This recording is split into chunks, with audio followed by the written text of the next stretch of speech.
Assalamualaikum viewers, welcome to my channel tech trending full চ্যানেলের পক্ষ থেকে আপনাদের সকলকে স্বাগতম। ভিডিওর থাম্বনেল দেখে অলরেডি বুঝে গেছেন ভিডিওটি কোন টপিক নিয়ে। 27শে অক্টোবর 2022 বাংলাদেশ জাতীয়তাবাদী দল যুব দলের 44তম প্রতিষ্ঠা বার্ষিকী। এই উপলক্ষে এই পিএলপি ফাইল বা এই প্রজেক্ট ফাইলটি যদি আপনারা ডাউনলোড করতে চান, বরাবরের মতো ভিডিও থেকে 4 সংখ্যার 5 শট সংগ্রহ করে ডেসক্রিপশন বক্সে লিঙ্ক আছে, আপনারা চাইলে সেখান থেকে ডাউনলোড করে নিতে পারেন। আর আপনারা যদি না জানেন যে কীভাবে পিএলপি ফাইলটি ডাউনলোড করতে হয়, ডেসক্রিপশন বক্সে লিঙ্ক আছে, আপনারা সেখান থেকে দেখে ডাউনলোড করে নেবেন। তো এই প্রজেক্ট ফাইলটি কাস্টমাইজ করার জন্য পিক্সেল ল্যাব অ্যাপসটির প্রয়োজন পড়বে। চাইলে আপনারা সেই পিক্সেল ল্যাব অ্যাপসটি আমার ডেসক্রিপশন বক্সে লিঙ্ক আছে, চাইলে সেখান থেকে ডাউনলোড করে নিতে পারেন এবং প্লে স্টোরে অ্যাভেলেবল আছে, সেখান থেকেও ডাউনলোড করে নিতে পারেন। তো ভিডিও শুরু করার আগে আপনাদের কাছে আমার একটা রিকোয়েস্ট, যারা আমার চ্যানেলে নতুন অবশ্যই আমার চ্যানেলটিকে সাবস্ক্রাইব করবেন এবং পাশে থাকা নোটিফিকেশন বেলটি বাজিয়ে দিয়ে অল সিলেক্ট করে দেবেন। আর যারা অলরেডি আমার চ্যানেলটিকে সাবস্ক্রাইব করে রাখছেন তাদেরকে অসংখ্য ধন্যবাদ। তো আমি আপনাদেরকে সবার শেষে দেখাবো যে কীভাবে পিক্সেল ল্যাবে পিএলপি ফাইলটি অ্যাড করতে হয়। এখন আমি দেখাবো কীভাবে কাস্টমাইজ করতে হয়, সেই পুরো প্রসেস দেখাবো। প্রথমে আমি নাম চেঞ্জ করব। নাম চেঞ্জ করার জন্য নামের উপরে ডবল ক্লিক করে এখান থেকে আপনি যে নামটি দিতে চাচ্ছেন সেই নামটি এখান থেকে আপনারা দিয়ে দিবেন। তো নামটি দিয়ে দেওয়ার পরে যেই পদবি বা শুভেচ্ছা চাইলে এখান থেকে আপনারা ডবল ক্লিক করে সেটাও দিতে পারেন। যে পদে আছেন আপনার সেই পদটি এখান থেকে আপনারা দিয়ে ওকেতে দিয়ে দিবেন।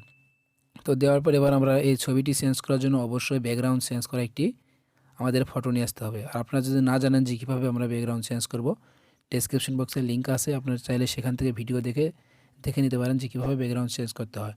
তো ব্যাকগ্রাউন্ড চেঞ্জ করা ফটো নিয়ে আসার জন্য উপরে আমার অলরেডি ব্যাকগ্রাউন্ড চেঞ্জ করা একটি ফটো আছে। তো ফটো নিয়ে আসার জন্য উপরে প্লাস আইকনে ক্লিক করব। প্লাস আইকনে ক্লিক করার পরে ফ্রম গ্যালারিতে ক্লিক করে আমরা একটি ফটো নিয়ে আসবো।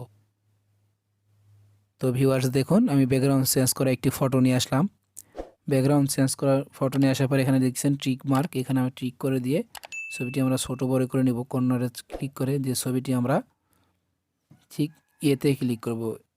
এতে ক্লিক করার পর এর পাশে দেখুন বলের মতন একটি আইকন আছে, এখানে ক্লিক করে এখানে এদিকে একটু টার্ন করে দেব। দেখুন এখানে দেওয়া আছে টু ব্যাকে ক্লিক করার সঙ্গে সঙ্গে ছবিটি আমরা নিচে চলে গেছে। তো উপরে লেয়ার অপশনে ক্লিক করব। লেয়ার অপশনে ক্লিক করে আমরা নিচের দিকে টার্ন দেব, দিয়ে ছবিটির উপর ট্যাপ করে ধরে ছবিটি আমরা ঠিক উপরে তুলে দেব। উপরে তুলে দেওয়ার পরে আগের ছবিটি আমরা ডিলিট করে দেবো। দেওয়ার পরে আমরা এখান থেকে ছবিটি ভালো মতো কাস্টমাইজ করে বসিয়ে নিব। তো নেওয়ার পর এবারে আমরা যেহেতু 44তম প্রতিষ্ঠা বার্ষিকী, তো এখানে 43 আছে, আমরা লেয়ার অপশনে যাওয়ার পরে আমরা এখানে যে 43 আছে 43-এর পাশে কলমের মতন একটি আইকন আছে, এখানে ক্লিক করব। দেওয়ার পর আবার কলমে ক্লিক করে এখানে আমরা 44 দিয়ে দেবো। তো 44 দেওয়ার পরে আমরা আবার লেয়ার অপশনে ক্লিক করে আমাদের এটা হয়ে গেছে। তো এটা সেভ করার জন্য উপরে দিয়ে সেভ আইকনে ক্লিক করব, সেভ এজ ইমেজ। এবার যে ক্লিক করার পরে কাস্টমে ক্লিক করব, ultra save two gallery. Video যদি ভালো লাগে অবশ্যই আমার চ্যানেলটিকে সাবস্ক্রাইব করবেন এবং পাশে থাকা নোটিফিকেশন বেলটি বাজিয়ে দেবেন। তো এবার আমরা পিএলপি ফাইল কীভাবে পিক্সেল ল্যাবে অ্যাড করবেন, অ্যাড করার জন্য উপরে থ্রি ডট আইকনে ক্লিক করব। থ্রি ডট আইকনে ক্লিক করার পর ওপেন ডট পিএলপি ফাইল এখানে ক্লিক করব।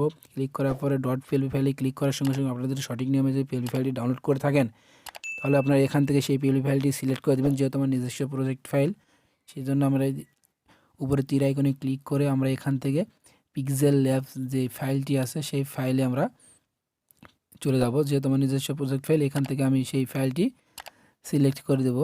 তো দেখুন ভিউয়ার্স, মনোযোগ সহকারে দেখুন, আমি এখান থেকে সেই ফাইলটি সিলেক্ট করে দেব।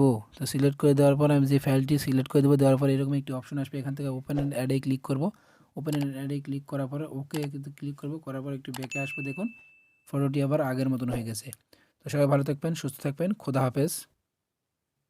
আর আমার চ্যানেলটিকে সাবস্ক্রাইব করতে ভুলবেন না। ধন্যবাদ।